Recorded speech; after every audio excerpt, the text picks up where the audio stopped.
morning, everybody, and welcome to the podcast. I'm Karen Weaver. The Council for Independent Colleges, aka the CIC, is a collection of 766 nonprofit independent colleges and universities that, quote, strives to enhance public understanding of independent higher education's contributions to society, unquote. In 2018, the CIC undertook an unprecedented survey into the role that college athletics plays on their campuses.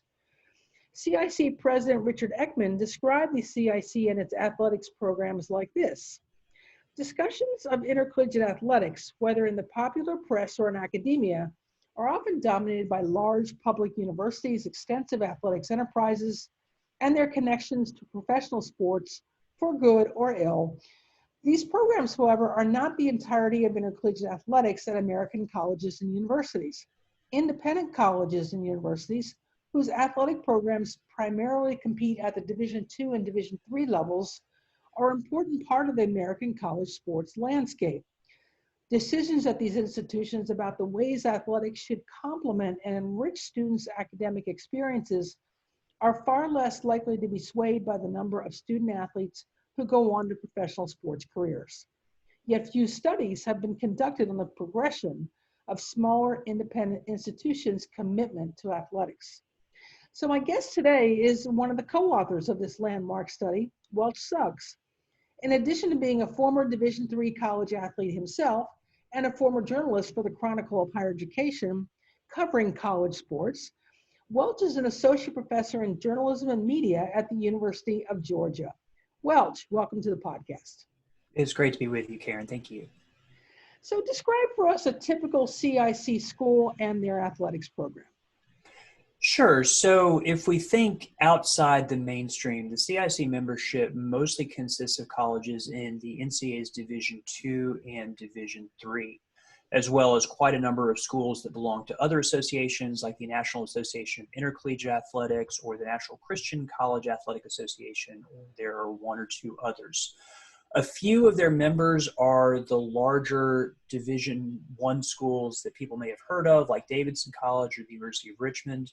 But by and large, we're talking about smaller private schools, some of which are very selective and have a national reputation, others of which are much more regional in their focus. But I think the key difference, to pick up on one of the themes that you just highlighted, is that for them, sports is not about getting on the front page or even on the sports page. It's about driving enrollment. Colleges for years have used athletics as a strategy for trying to get as many students as possible on campus because they're driven primarily by tuition dollars. They don't, by and large, have large endowments. And while some of them, sports is just a big part of the campus culture, a lot of them are using sports specifically as a recruiting tool to go get that kid who might decide they want to go to the University of Georgia or Penn State, but then all of a sudden they talk to a coach and realize they could keep playing ball at a Division II or Division III school and maybe get a break on tuition or a partial athletic scholarship, and then they're excited and sign from there. Demographic-wise, just give us a sense of the total enrollment at an average CIC school, and then maybe what the average size of an athletics program might look like.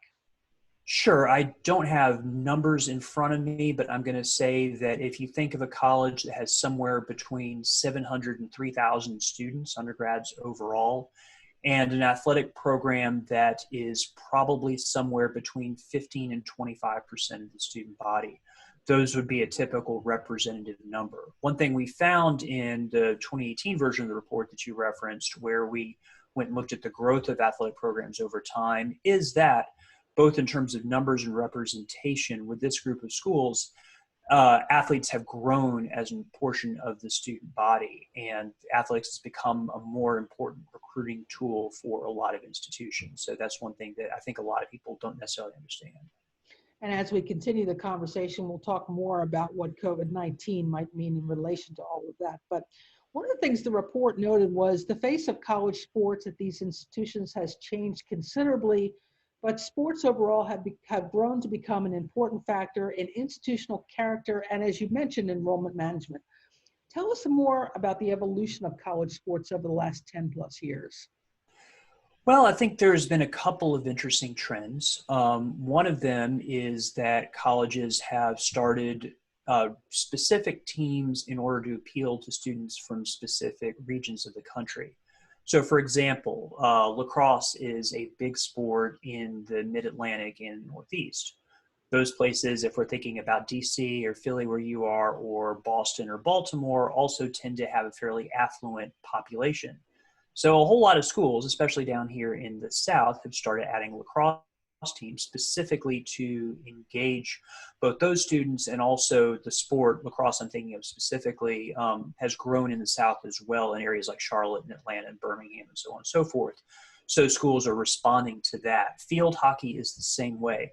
I mean, who knew that Louisville, Kentucky is a field hockey mecca? But it is. And so my alma mater, Rhodes College in Memphis, added a field hockey some years ago to try to attract students both from Louisville and as those other regions of the country as well. So that's one big trend I would mention. This is what my colleague Jim Hearn here calls the greenfield sports of soccer, field hockey, lacrosse, those other big sports that aren't well known outside of the kind of classic Northeast prep school environment, things like that. The other trend, this is anticipating, I think, a little bit where the conversation is going, but has been adding football, because a lot of these schools tend to skew female in their overall student population. So they also believe, and this hasn't really been empirically demonstrated, but this is where I wrote my dissertation on, is that a school where the student population skews too heavily in one direction by gender, either male or female, and I apologize for using the binary terms, but this is where the discussion has been in the past. But the feeling has been among admissions officers that if you don't have a population that's somewhere in the neighborhood of 50-50 or 55-45, then you're going to lose students, either incoming students who don't want to be in that kind of environment, or people who are there who decide they've got better things to do on the weekend. And so that weekend's ties the student body. So you bring in football, you create a campus atmosphere on the weekends, and you also bring in a whole lot of guys, to be quite honest. And so that was something that we focused on with the report that we just came out with this week from CIC, looking at the impact of adding football at those kinds of institutions. Well, go ahead and talk a little bit about that, because quite frankly, I was surprised at how short-lived the bump is in those campuses that have decided to make that kind of investment. Right. So what we did, and I should point out a couple of things, is my other co-authors, Jim Hearn and Jennifer May Trifoletti here at the Institute of Higher Education at the University of Georgia. We put together a model, and I won't get into the math because it would make really bad radio or podcasting, but we used a difference in differences model to look at how colleges who had added football compared to colleges that never added the sport over basically the 21st century. In broad terms was our model. And what we found was that when you add a football team, you get a really big spike in the first year in male enrollment, in applications, in interest by people who all say, hey, yay, I want to join a football team. But as you point out, it's a big spike and it goes back down and sort of comes closer to the baseline. So you don't see a lot of growth in the second or third years out. And that kind of makes sense when you think about it, that, you know, we're measuring not from when schools announced football, but when they actually started play. So you've got to recruit and attract a whole big team that might be 100 or 120 students in the first year. But then you don't need to replace all of them. You just replace the people who graduated and kind of go from there on out. But it does bear thinking about for admissions officials and others to think that, okay, this is not necessarily going to sort of take you from this level up to this level and keep going. It's going to change the pools that you recruit from. So all of a sudden now you can recruit from the pool of students who are interested in going to a college with a football team, whether or not they happen to be fans, whether or not they happen to be players themselves, as well as the people who could care less about football in one way, shape, or form.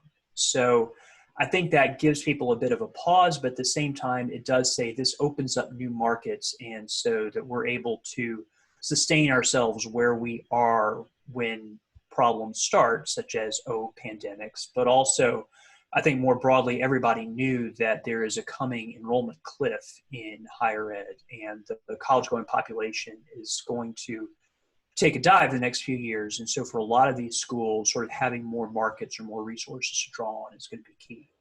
Yeah, absolutely. So you have the 2-year kind of increase, and then what happens at the end of that 2-year period? And then talk a little bit about Berry College, since you looked at them. Right. So Berry is not too far away. It's on the other side of the state in Rome. It's a great college. It's the largest college campus in the world. Not too many people know that, but it's just a really interesting place for a number of reasons. I'm not going to turn this into an ad for them, but they added football.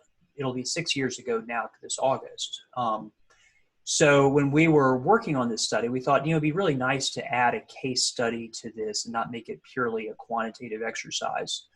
And so I went over and spent a day talking to their administrators, talking to coaches and players, and it was great. Berry's very much like the college that I went to. In fact, they're in the same Division III conference. And as it happened, I was there for the weekend. They were playing Hendrix College in Arkansas, which also had added football 5 years ago.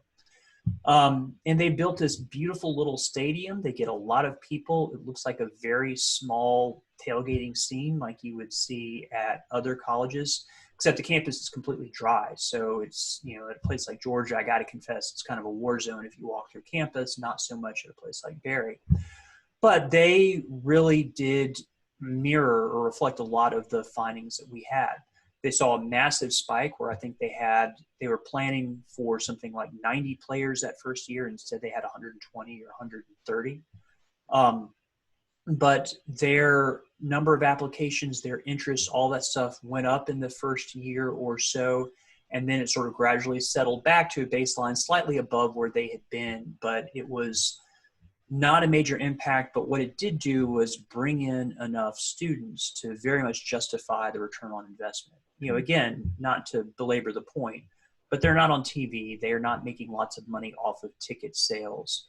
They are bringing students to campus and creating an atmosphere where people said, it prevented people from going to Atlanta or going to Chattanooga or someplace else on the weekends, but kept them on campus and really kind of built a richer campus community. And even since the report came out, I've heard from a couple of Berry parents who said, yeah, my kid went there and she never would have considered Berry if it not had a football team, and she wasn't even that big a fan. So I think we can interrogate a lot about the sport and whether that's healthy, but the bottom line is that it does move the needle and creates a level of stability that colleges did not necessarily have before. So you also mentioned that adding football tends to attract a different kind of student in terms of a population. Did they approach their enrollment strategy then by changing the markets that they went into, or was it just the kind of student from the markets they were already in? I would say more the latter. So in talking to students there, the first thing that the people I talked to, the presidents and the vice presidents, were very straightforward in that a lot of faculty had concerns that they were going to be bringing in large masculine players who might have a propensity for violence or for other kinds of antisocial behavior. That did not turn out to be the case. And I heard this from students who were not affiliated with the team or anything like that as well. But what it did was it allowed them to go into more schools, and in some cases more affluent schools, especially in the Atlanta area, and to attract students from there who, as I said before, might not have been considering playing football in college or might have wanted to go farther from home. Berry benefits, they've got a fairly unique work-study program that it's not like Berea or Warren Wilson, where students pay no tuition and work on campus, or no fees and work on campus. But it does offset some of their things. So they're able to get sort of a more middle class, or they're able to offer some really interesting financial aid packages. So you could go to a school and have a kid who was thinking about maybe going to Vanderbilt or Duke or Chapel Hill or something like that, and say, hey, guess what? You can stay close to home, you can get this great education, and it's not going to cost you a whole lot of money. And so it's certainly not going to cost out-of-state tuition. So they were able to benefit quite a bit from that. And of course, in Georgia, we have the Hope Scholarship as well. So all of those things can wrap in together and make it an attractive package for those players that they were now able to get that they couldn't have before. And just briefly tell the audience what the Hope Scholarship is. Yes, I'm sorry. So the Hope Scholarship is a program in Georgia funded by the lottery that funds a significant portion of tuition at public institutions, but there's also a grant you can get if you go to a private school in Georgia, such as Berry or Emory or other places like that. It was $3,000 a year the last time I checked, but I have not looked at that recently, I gotta confess. Okay. Another thing that you, a result of this effort seems to be not only were you targeting maybe more a wealthier student by adding football, but the hope is also that they become and stay engaged on campus and then continue to engage as alumni and possibly give back to the institution. Any findings on that? We didn't have any findings on there, Karen. I'll say anecdotally, this is something that I covered and talked to a lot of people about when I was at the Chronicle, and there are somewhat mixed results. In fact, I got an email from someone else who is saying that actually retention numbers for a lot of sports, including football, at Division II, Division III schools are not where they would like them to be. And that's where I think a lot of people are getting very nervous around the pandemic, that we're seeing so many schools cancel fall seasons, and that's going to, really sunder a tie, I guess, between these students and the institution, which I think has very broad, long-lasting impacts. The question is, I think, the bigger about sort of turning them into alumni that are active. This is something that Bill Bowen and James Schulman looked at back in the late 90s, early 2000s with their publications from the Mellon Foundation. And what they found was that alumni or former athletes did not tend to donate at higher rates, and they didn't in large part go on to more munificent careers or things like that. So you can't tie things back quite that tightly as you might like to. Ted Leland, who I'm sure you know, the former Stanford athletic director, once told me that football players were the worst donor prospects because they tell them that I donated my knee to Stanford and I'm not giving them another dime. I've heard that too. That's an interesting parallel. So you broached the subject of COVID-19, and we are really at a very tenuous moment in all of higher education right now, with schools trying to figure out what their plan is going to be for fall 2020. Certainly a number of Division III conferences and many Division II conferences in my part of the country have already said, we can't do it. We just can't figure out a way. It's too expensive. And some campuses are even revisiting their original thinking about, we'll come back on ground and maybe we'll do now a hybrid or an online scenario. Thinking of the research that you all have done here, what kinds of shifts do you see in the thinking around offering college sports at a time where the enrollments are projected to go down, which means the revenues are going to go down? It is, and the revenue picture obviously is very different for the sort of wide breadth of public or smaller public and private schools around the country, where they're not having to face the possibility of losing out on ticket revenue, TV revenue, and things like that. For these schools, I think, first of all, you got to remember that coaches are often the best admissions officers you can have. They form these great relationships with students, and they inspire them to come to campus. That was certainly the case for me with my coach. I had a funny conversation long ago with a lacrosse coach at Ohio State who told me how much he knew about prom dresses because he had to talk to all of his prospects about that. And so I think that is going to become it's going to be a source of tension. There's just no way about it for all the schools that have ended fall seasons already, whether it's the Ivies, the Southern Athletic Association, any number of them. And, I think it's been the right thing to do from what they've done. I'll say parenthetically, I think a lot of institutional leaders have really done a poor job of communicating their rationale and reasons behind this. But I think directly to your question, what everybody is freaked out about is, number one, the summer melt. This always happens to every institution, that they will lose a few students who committed or even put deposits down in the spring before they get to campus. That's only going to accelerate based on everything I've seen in the media and the other information that's out there.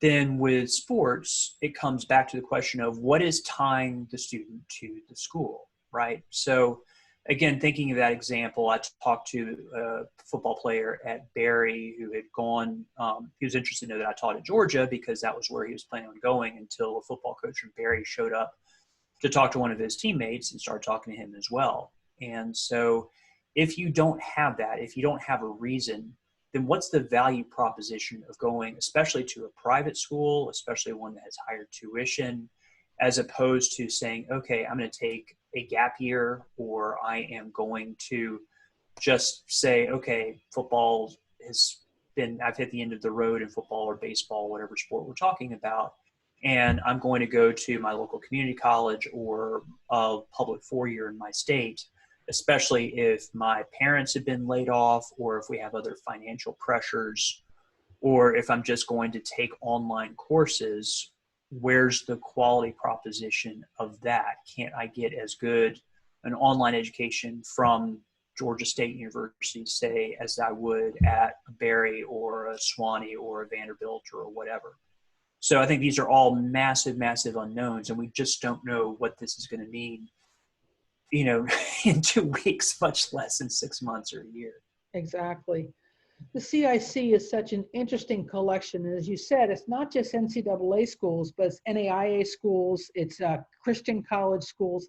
I think, is it USCAA as well? Do they have some of the schools in that as well? That's right. The United States or Coast. sorry, U.S. College Athletic Association, something like that, I Yeah, believe. yeah, which is another postseason organizing body. They're very nice people, I can tell you that. But Excellent. So this really gets to, you mentioned earlier that the typical school in your 2018 study had about 20 to 25% of their population being athletes. And athletics is expensive. So if you don't have as many athletes show up and you can't field a team because most of these associations have minimum numbers of athletes you have to have on your roster, does that bode well, in your opinion, for the future of that team going past 2020? Are they putting themselves at risk because this particular year not enough athletes showed up to participate?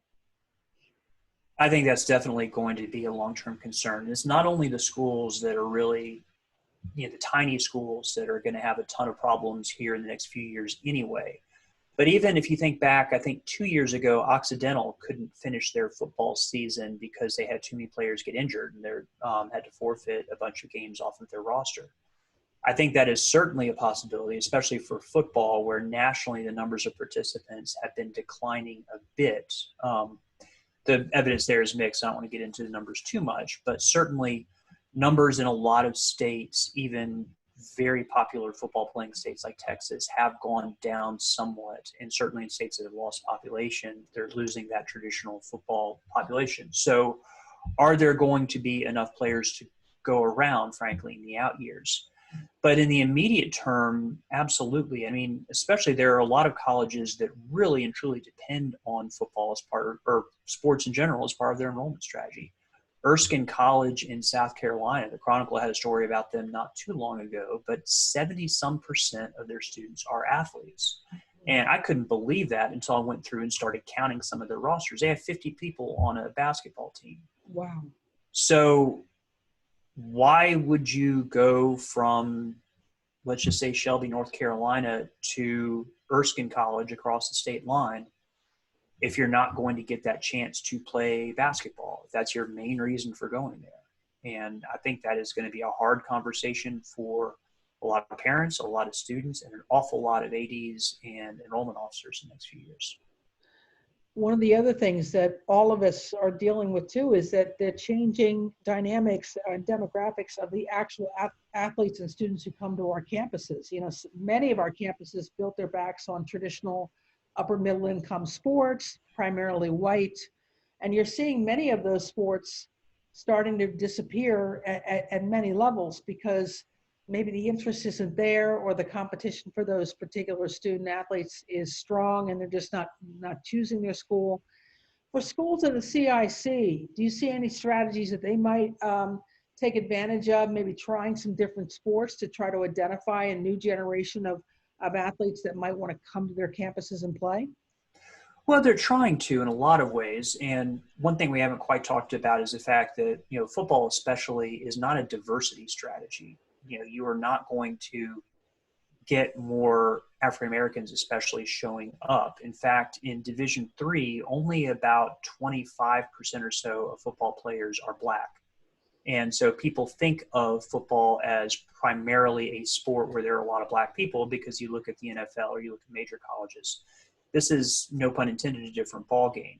And so sport, if you're going to make that part of your diversity strategy, you got to think through exactly what that's going to look like and how you're going to support that, because it's not going to happen naturally, I would say. Yeah. The bigger question, or the other part of the question, is what other things can you try? Ultimately, you've got to make the experience as good as it can possibly be for those students who are involved.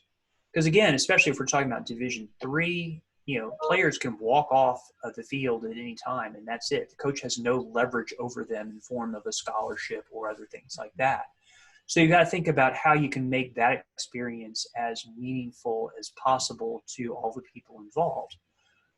Other things they're trying, we actually had another report that we did for CIC a little bit earlier this year, and we actually did all of this last year and had it ready to go in the first quarter of 2020, and then the world turned upside down. So the other thing was on esports, which had become extremely popular at CIC schools. It is a bit of an enrollment driver, but again, it's attracting overwhelmingly male students, and they are still very much finding their way, because the way the esports have been constructed is something totally different from the way traditional NCAA or NAIA college sports are constructed. So understanding how that fits within an athletic department or a student affairs department or whatever is just completely the Wild West, in the words of many people. Absolutely. And it's another podcast for sure. Yes, I think so. One big thing that we want to wrap up on, because I know you care about it as do I, and that's the issues of trying to stay Title IX compliant in this day and age. Any strategies that you witnessed inside the CIC that said they were really working to try to keep that balance on campus? So this did not come up explicitly in a lot of what we were working on, and I wish that we had sort of tied those things together, because of course, if you were adding lots of opportunities for males who are still the overrepresented gender in athletics, you've got to do something for women as well. So the short answer is yes, a lot of schools have added a lot of sports for women. That might include soccer or softball or competitive cheer or volleyball in some cases. A lot of these schools are not doing what Division I schools did maybe a generation ago, of adding rowing squads that could have lots and lots of people, or equestrian teams, where you have a whole bunch of women and a horse out there in the field.